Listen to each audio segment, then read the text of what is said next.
All right, so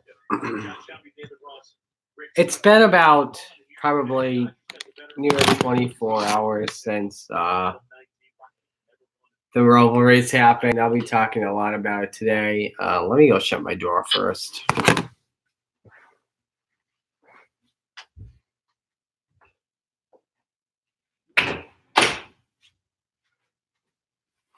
Okay, I'm back. So anyway, after watching that race, first off, my boy Blaney, woo, man, Ryan Blaney is a Roval winner, and man, that race right there may be the best race I've ever seen this season. Actually, maybe even one of the best races of the year not the year in NASCAR ever, and probably even the best race at Charlotte Motor Speedway. It's close between that and the '92 Winston, but man, that race was insane.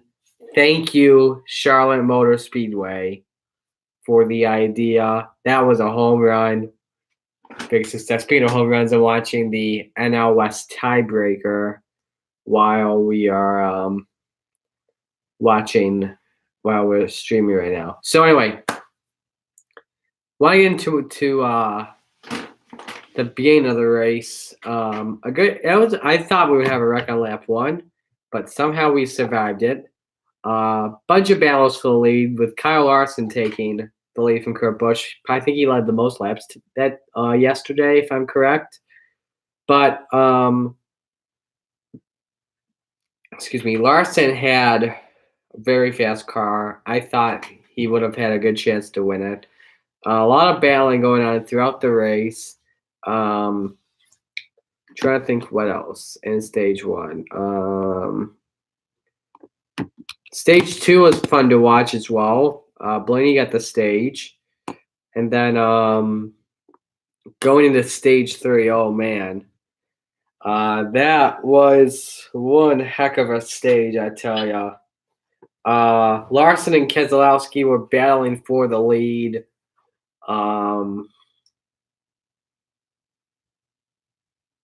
And trying to think what else.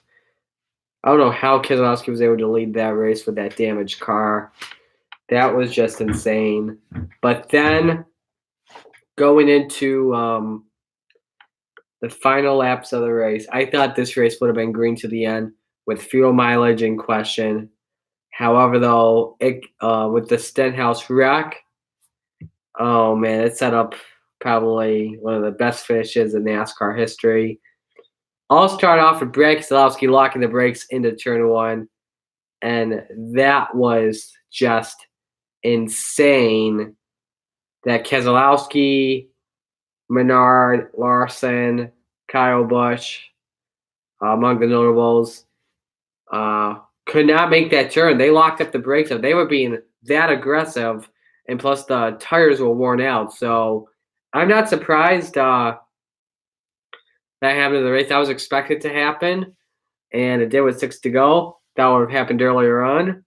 I think it did with Stenhouse, but man, that was just crazy what happened at the end. And then I gotta tell you, I was pulling for Jimmy Johnson. Oh my goodness, you had no idea how bad I wanted to see him win that race. He used to be my favorite driver. It's not my favorite anymore. I went to Dale, now Blaney. And watching that battle between Jimmy and Truex, I felt like I was watching a truck race at Canadian Tire Motorsports Park. That's how exciting that was. And then, man, that final turn where Jimmy locked the brakes up, went around. I thought Truex had it. My dad, who I was sitting next to watching the end of the race, watching back at my place, not here, at my other house, or my home, I should say. He was saying, Jimmy, just lay off. You don't need the win. You are in. If you wreck this car battling for the win, you are going to be done in the playoffs. and then Jimmy spins. My dad's thinking, "Oh my goodness, he didn't listen to me." And then I'm thinking, Truex wins it. Then all of a sudden, Jimmy makes contact with Truex, long big enough. What's up, William? To spin Truex out. I'm losing my mind. And I'm thinking, who's in third? And I see Penzo, and I'm thinking, holy bleep, Ryan Blaney, Ryan Blaney. I'm jumping up and down, cheering. My goodness, Ryan Blaney's a Roval winner. I lost my mind. That was insane. Fireworks, drama. Oh my goodness. I was at a loss for words when that happened. I have a feeling that you almost cried. That stinks, Jaden. I have a feeling though that if Jimmy did not stop, I have a feeling he would have finished second. I think Blaney would have definitely gotten the win there with what happened. I think Blaney would have won. I think Jimmy may have gotten either second or third because the spin he had, which was technically cutting the chicane or the final chicane, it didn't really give him an advantage at all, to be honest, because of the time he lost to third place on back. And then Ryan Blaney just goes out and wins it, and I'm losing my mind. And then hearing that Jimmy Johnson would not make the playoffs, not surprised. However, though, Jimmy Johnson went out like a 7-time champion. He wanted to win more than the championship, and that's what it was like back in the Winston Cup days. You're going for wins. Those were more important than going for the championship. And I was very glad that Jimmy said he was going for the win. Because if you do not attack, you are not a racer. That's what I like to go by. That's my motto. No attack, no chances. Takuma Sato would say. And the way Truex spun Jimmy Johnson out at the end of the race, I was not happy with it all because I understand Truex has a right to be mad because he got screwed out of a win. Well, he didn't get screwed out of a win because Jimmy just locked the brakes up. He wasn't trying to make contact, so I did not throw a Truex like this person reacted there. And to be honest, I hope Truex loses this championship because of what happened.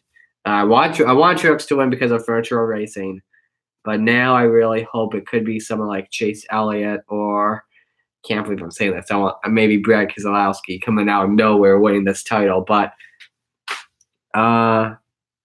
And then Kyle Larson coming out of nowhere to make the playoffs. What a three-way tie between Almirola, Larson, and Johnson was just insane. And the way Larson did that, he looked like he was playing like GTA 5, trying to miss that wreck. That was great. Yeah, Larson makes it. Sorry if I'm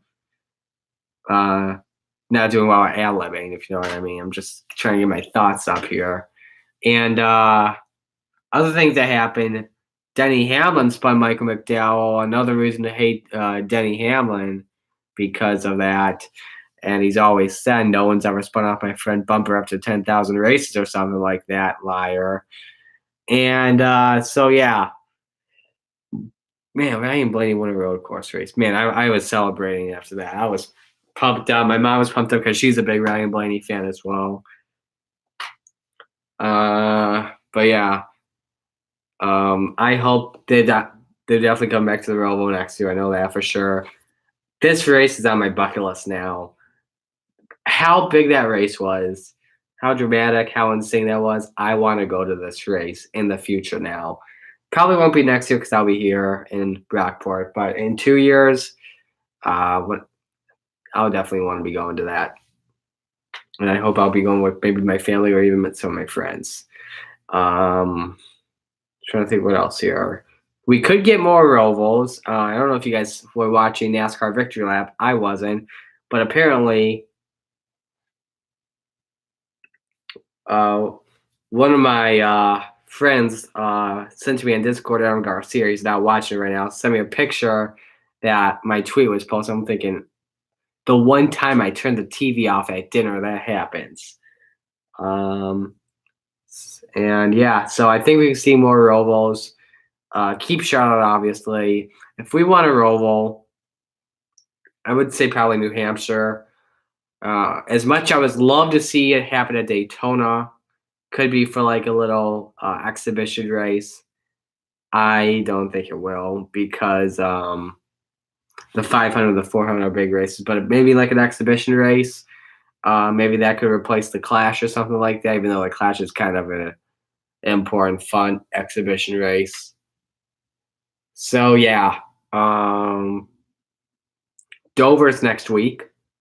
That should be good for Xfinity and Cup. Um, I'm so glad the Roval was a cutoff race.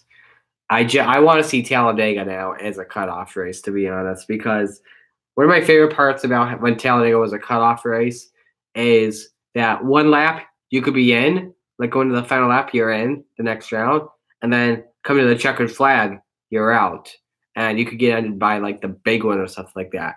That's why I think Talladega should be a cutoff race for the Cup Series once more. I'm glad that it is for trucks.